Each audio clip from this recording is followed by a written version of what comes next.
안녕하세요. 인사드리겠습니다. 고양특별시의회 건설교통 상임위원장을 맡고 있는 김혜련 시의원입니다. 오늘 뜻깊은 고양도시 포럼에 이렇게 함께할 수 있어서 영광이고요. 도시정비 활성화에 대한 피터 비숍 교수님과 마크 사우스콤 교수님 그리고 유혜연 교수님의 열정적인 주제 발표 잘 들었습니다.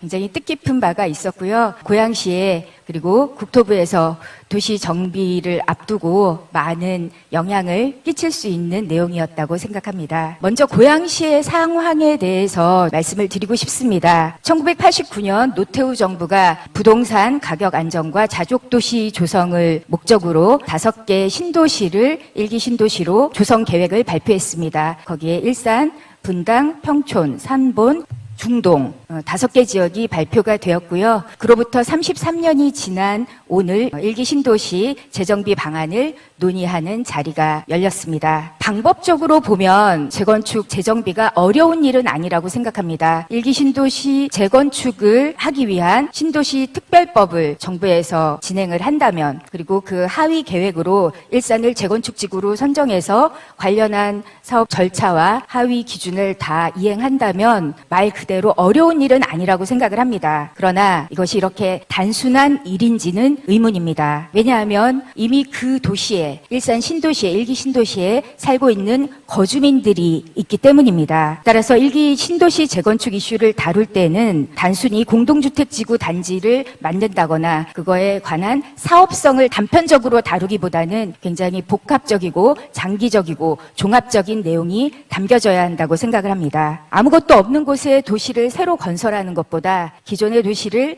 리디자인하는 것이 훨씬 더 복잡하고 어려운 일이기 때문입니다. 특히 고양시의 경우 1기 신도시 재정비 계획에 반드시 2가지가 상위 계획에 포함되어야 한다고 주장하고 싶습니다. 첫 번째는 자족도시를 위한 정부 차원의 경제적 지원입니다. 말씀을 드리는 이유는 1989년 당시 정부가 일산 신도시 조성을 할 때 그 계획은 수도권의 인구 분산도 있었지만 자족도시를 조성하겠다라는 목표가 분명히 있었기 때문입니다. 그러나 자족도시 조성을 위한 자족시설은 일산 신도시 백석동 아파트형 공장 2필지 33,000제곱미터에 불과했습니다. 지금 도시포럼이 개최되고 있는 바로 이곳 킨텍스 1 전시장도 계획된 자족시설이 아니라 1998년 코엑스를 대체할 종합전시장을 산자부에서 공모할 때 송도 국제도시와 함께 경합 끝에 유치가 되었고요. 킨텍스 제1전시장을 유치해서 건립하기까지 막대한 부지 매입비, 기반시설비, 건축비 등이 소요되었습니다. 그래서 2001년에 고양시의 전체 예산 규모가 6,043억이었습니다. 그런데 2001년부터 2006년까지 킨텍스 제1전시장을 건립하는 데 소요된 비용은 3,600억입니다. 고양시 1년 예산의 50%가 넘는 예산을 들여서 막대한 예산을 들여서 제1 킨텍스 전시장을 만들었지만 늘어나는 인구에 비해 자족 기능을 담보하기에는 현저히 부족한 시설이었습니다. 고양시민이 그리고 고양시가 여러 현안들을 미뤄두고 막대한 예산을 들여서 킨텍스 제1전시장, 제2전시장을 만들려고 한 이유는 무엇이었을까요? 바로 부족한 자족시설을 확보하기 위함이었습니다. 그러나 아시는 바와 같이 제1전시장, 제2전시장이 유치되었지만 고양시의 자족 기능을 마련하기에는 충분하지 않았고 다시 말하면 지자체의 노력만으로는 한계가 있음을 알 수 있습니다. 그렇기 때문에 고양시는 국토부의 혹은 정부 차원의 특별한 대책이 필요하다고 생각하는 것이고요. 고양시는 현재 수도권 정비법상 100% 과밀 억제 권역입니다. 개발 제한 구역과 군사 보호 구역으로 3중 규제가 있는 곳이기도 합니다. 정부의 규제 때문에 산단이나 자족 기능을 담보할 수가 없고 그렇기 때문에 양질의 일자리를 확보할 수가 없어서 아마 유혜영 교수님께서 말씀하신 배드타운이라는 오명을 지속적으로 들어와야만 했습니다. 고양시는 1기 신도시인 일산 신도시뿐만 아니라 풍동지구, 중산지구, 행신지구, 삼송, 원흥, 덕은지구 그리고 최근 2019년 발표한 창릉지구까지 수도권의 인구 분산과 주택 안정을 위해 가장 많은 택지 개발을 국토부에 희생해온 지역이기도 합니다. 이렇게 수많은 택지 개발을 감당해 오면서도 자족시설은 전혀 정책적으로 지원받지 못한 곳이 또한 고양시이기도 합니다. 그렇기 때문에 아무리 규제가 있더라도 정부 정책에 의해 인구가 유입되는 사업이 계속되는 경우라면 그에 따른 양질의 일자리 확보를 위한 자족시설이나 공업 물량은 반드시 수반되어야 합니다. 정부의 특단의 대책에 대한 지자체의 특단의 희생에는 그에 걸맞는 특단의 정부 지원이 반드시 수반되어야 한다는 것이 고양시의 의견입니다. 또한 두 번째, 정부는 1기 신도시 재정비를 위해 재창조 수준의 마스터 플랜을 계획하고 있다고 합니다. 그러나 이 재창조의 의미가 굉장히 모호하기 짝이 없습니다. 재창조의 수준이 어떤 내용인지, 그 적용 범위가 어떠한지, 실질적 지원 체계가 어떠한지에 대한 구체적인 계획이 담겨져야 합니다. 정부는 1기 신도시 정비를 위해 1기 신도시 특별법을 검토 중이고 국토부는 1기 신도시 정비를 위한 정비 기본 방침을 용역 중에 있는 것으로 알고 있습니다. 그리고 거기에 발맞추어 고양시는 도시 정비 기본 계획 용역을 준비 중에 있습니다. 고양시에 30만 명에 가까운 인구가 움직일 것이고 재정비에 따른 수많은 인구 유입이 예상됩니다. 새로운 인구가 유입되는 만큼 특별법과 정비 기본 방침에 정부의 신도시 지원 계획의 범위와 내용, 기준과 지원 체계가 명확하게 담기기를 기대합니다. 그리고 인구구조 재편과 새로운 인구 유입이 예상되기 때문에 국토부가 진행하는 정비 기본 방침에 이주 대책을 포함한 광역교통 개선 대책, 기반시설 확충 방안, 그리고 재원 확보 방안, 안전진단과 같은 규제나 특례의 적용 기준, 그리고 사업 추진 절차나 체계 등이 정교하게 나와주어야 한다고 생각합니다.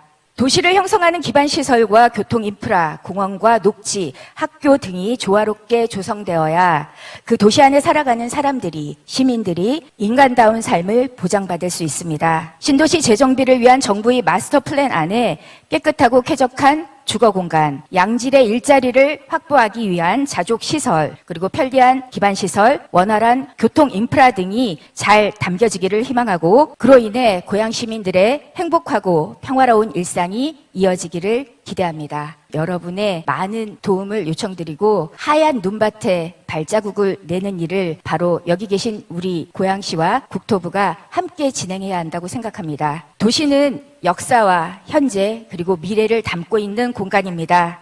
도시가 사람을 만들기도 하고 사람이 도시를 만들기도 합니다. 도시를 재구조화하는 과정에서 그곳에 살고 있는 사람들의 입장, 사람들의 마음이 가장 우선적으로 배려되기를 바라는 마음으로 토론회를 마치겠습니다. 이상입니다. 고맙습니다.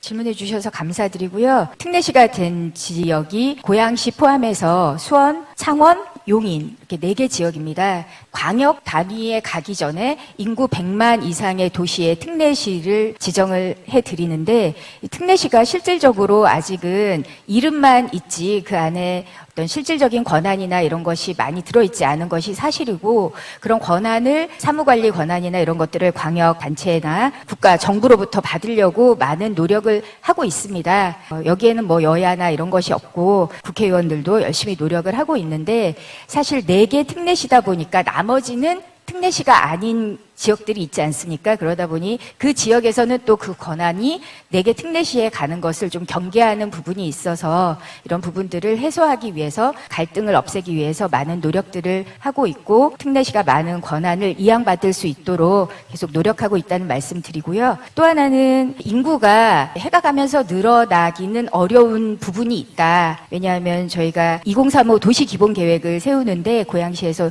세운 도시기본계획 안에는 인구가 약 126만 명까지 늘어나는 것으로 계획을 하고 있습니다. 근데 이 계획이 그냥 나오는 것이 아니라 국가에서 국토종합개발계획을 세우고 그 국토종합개발계획에 근거해서 경기도에서 또 도정기본계획을 세웁니다. 그리고 경기도 도정기본계획을 근거로 해서 저희가 고양시에서 10년에 한 번씩 기본계획을 세우고 있거든요. 그러다 보니 고양시만 폭발적으로 인구가 늘어날 수 있는 구조를 가지기는 좀 힘든 부분이 있고 이것은 아마 신도시 특별법이 어떻게 내용이 달라지느냐에 따라서 인구 배분이 좀 달라질 수는 있겠죠. 그래서 유입되는 인구를 산정해서 추계해서 인구가 더 늘어날 수는 있겠으나 또 선생님께서 생각하시는 것처럼 해마다 폭발적으로 증가하기는 좀 어려운 구조가 있다. 그리고 저희가 인구 유입이 되지 않도록 하기 위해서 사실 또 수정법이 있거든요. 수도권 정비 계획법이 있기 때문에